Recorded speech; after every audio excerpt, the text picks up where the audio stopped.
ఈ శాంతి చర్చలు జరిగితే గనుక అటు కేంద్రం ముందుకు వచ్చినా ఒకవేళ రాష్ట్ర ప్రభుత్వం శాంతి చర్చలు జరిపినా ఏ అంశాలు టేబుల్ మీదకి వచ్చే అవకాశం ఉన్నాయి సార్? తప్పకుండా భూమి సమస్య, భూ సంస్కరణలు జరగాలి అనేది జాతీయోద్యమ డిమాండ్. 1920ల నుంచి 47 దాకా ఆ మాట అంటూ వచ్చారు. 47 తర్వాత కౌలుదారి రక్షణ చట్టాలు వచ్చాయి, భూ సంస్కరణ చట్టాలు వచ్చాయి, భూ గరిష్ట పరిమితి చట్టాలు వచ్చాయి. ఈ చట్టాలేవి ఒక్క అక్షరం కూడా అమలు కాలేదు. అందువల్ల ఇప్పటికీ దేశంలో ప్రధానమైన భూమి సమస్య ఉంది. రెండో ప్రధానమైన సమస్య నిరుద్యోగం. మూడో ప్రధానమైన సమస్య అవిద్య. ఇప్పటికి 75 సంవత్సరాల తర్వాత ప్రభుత్వ లెక్కల ప్రకారమే 65% అక్షరాస్యత, 35% అంటే 3 తరాలు గడిచిపోయిన తర్వాత కూడా మనం అందరికీ చదువు చెప్పలేకపోయాం. అవిద్య సమస్య ఉంది. అట్లాగే అనారోగ్యం సమస్య. ఇప్పటికీ కనీస వైద్య సదుపాయాలు లేని గ్రామాలు కోట్లాది ఉన్నాయి.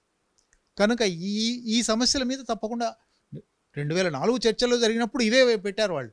మొట్టమొదటి భూమి సమస్య మీద చర్చ జరిగింది. భూమి పంపకం చేయండి, పేదలకు భూమి, దున్నేవాడికే భూమి అనే నినాదం తీసుకురండి.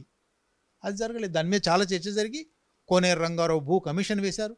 భూ కమిషన్ ఒక 200 పేజీల రిపోర్ట్ ఇచ్చింది. రిపోర్ట్ ఇప్పటి వరకు అమలు కాలేదు.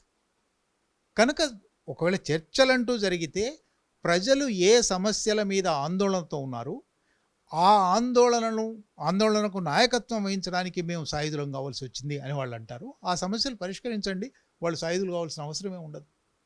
అంటే ఈ 78 సంవత్సరాల స్వతంత్ర భారతంలో మొదటి నుంచి ఉన్న సమస్య ఇప్పటి వరకు పరిష్కరించబడలేదు అంటున్నారు మీరు. ఒకవేళ పూర్తిగా మావోయిస్టులకే ఈ ప్రభుత్వాలు వచ్చి వాళ్ళకే అధికారం ఇస్తే కనుక ఎన్ని సంవత్సరాలు పట్టొచ్చి వాళ్ళు ఏదైతే ప్రధానంగా ఉన్న ఈ సమస్యలు మీరే, భూ సమస్య కావచ్చు, అవిద్య కావచ్చు, నిరుద్యోగం కావచ్చు, అసమానతలు కావచ్చు? మన ముందర చైనా ఉదాహరణ ఉన్నది. మనకంటే విశాలమైన దేశం. 49లో అధికారంలోకి వచ్చారు. 56 నాటికి భూ సంస్కరణలు పూర్తయినాయి. మొత్తం దేశమంతా భూ సంస్కరణలు పూర్తయి ఎవరికి వాళ్లకు భూమి, దున్నేవాడికి భూమి ఇచ్చి గ్రామం అంతా ఒక కలెక్టివ్ సమిష్టి వ్యవసాయ క్షేత్రం ఏర్పాటు చేశారు. సమిష్టి వ్యవసాయ క్షేత్రం ఏర్పాటు చేయడం వల్ల మీకు అవసరమైన ట్రాక్టర్ల సంఖ్య, అవసరమైన నాగళ్ల సంఖ్య, అవసరమైన విత్తనాల సంఖ్య తగ్గిపోతుంది. అంటే పొదుపు కూడా జరుగుతుంది ఒకవైపు, రెండో వైపు సమానత్వం వస్తుంది. ఇది అసాధ్యమైన విషయం కాదు. ఈ దేశంలో కొన్ని వందల మంది అర్థశాస్త్రవేత్తలు ఈ దేశంలో ఎటువంటి సంస్కరణలు జరగాలో చెప్పి ఉన్నారు. అవి అమల్లోకి పెడితే చాలు. స్వయంగా భారత ప్రభుత్వం వేసిన 2004లో మన్మోహన్ సింగ్ గారి నాయకత్వంలో ప్లానింగ్ కమిషన్ ఒక టాస్క్ ఫోర్స్ కమిటీ వేసింది. శంకరన్ గారు దానిలో సభ్యులు, బాలగోపాల్ కూడా సభ్యులు. వాళ్ళు ఈ దేశంలో వామపక్ష తీవ్రవాద సమస్య పోవడానికి ఏమి చేయాలి అని ఒక 100 పేజీల రిపోర్ట్ ఇచ్చారు. ఆ రిపోర్ట్ అమలు చేయమనండి, ఇంకేం అక్కర్లేదు, ప్రభుత్వమే.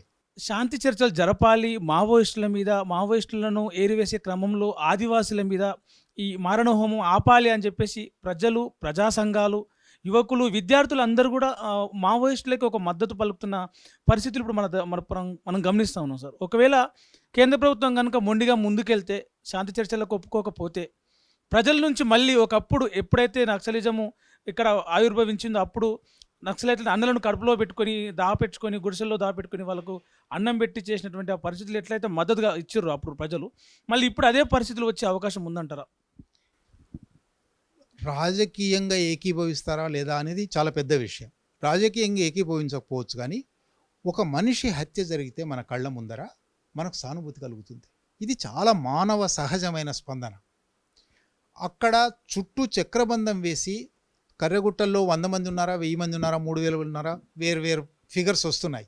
చుట్టూ 20,000 మంది పోలీసులు బాంబులు వేస్తున్నారు, హెలికాప్టర్ల నుంచి బాంబులు వేస్తున్నారు, మెషిన్ గన్లతో ఫైరింగ్ జరుపుతున్నారు, మనుషులు పిట్టలాగా కాల్చి చంపుతున్నారు.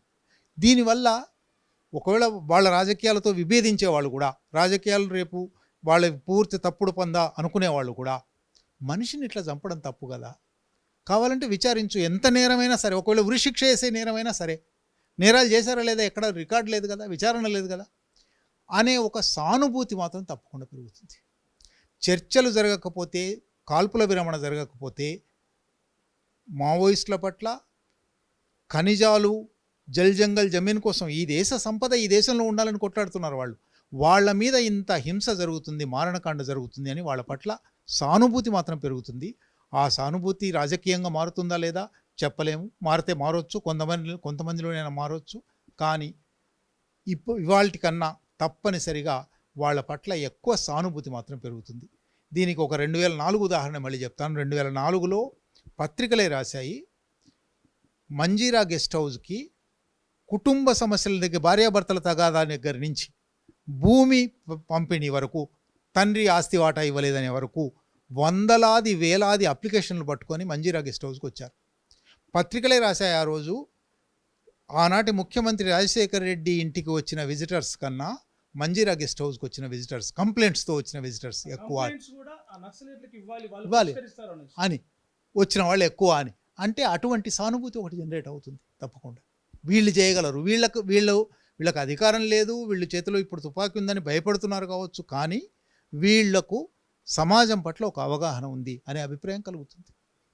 అంటే ఇప్పుడు మీరేం సూచన చేస్తారు సార్? అటు నక్సలైట్లకు కావచ్చు, నక్సలైట్ తరపున శాంతి చర్చల్లో పాల్గొనే శాంతి చర్చల కమిటీకి కావచ్చు, అటు ప్రభుత్వాలకు కావచ్చు, మీరు చేయదలుచుకున్న సూచన ఒకవేళ మీరు ఏమైనా ఒక పాయింట్ చెప్పాలంటే ఏం చెప్తారు? ఈ శాంతి చర్చలు మావోయిస్టుల మీద, ఆదివాసుల మీద ఈ కాల్పులకు సంబంధించి. నేను ప్రజాతంత్రంలో రాసే కాలంలో రేవంత్ రెడ్డికి, ముఖ్యమంత్రికి ఒక బహిరంగ లేఖ రాశాను. చాలా విషయాలు చర్చించాను, కానీ చివరికి బాయిల్ డౌన్ అయ్యే ఒక్క పాయింట్, ఎటువైపు ప్రాణహాని లేకుండా చూడడం మన బాధ్యత, సమాజం బాధ్యత. అక్కడ మందు పాత్రలు పేలి పోలీసులు చనిపోకూడదు, మావోయిస్టుల పేరు మీద ఆదివాసులు చనిపోకూడదు, సాయుధులనే పేరుతో మావోయిస్టులను చనిపోకూడదు. 3 పక్షాలు ఇవాళ అనవసరమైన మృత్యువుకు బలి అవుతున్నాయి. ఈ 3 పక్షాలు మృత్యువుకు బలి కాకూడదు, ప్రాణహాని జరగకూడదు.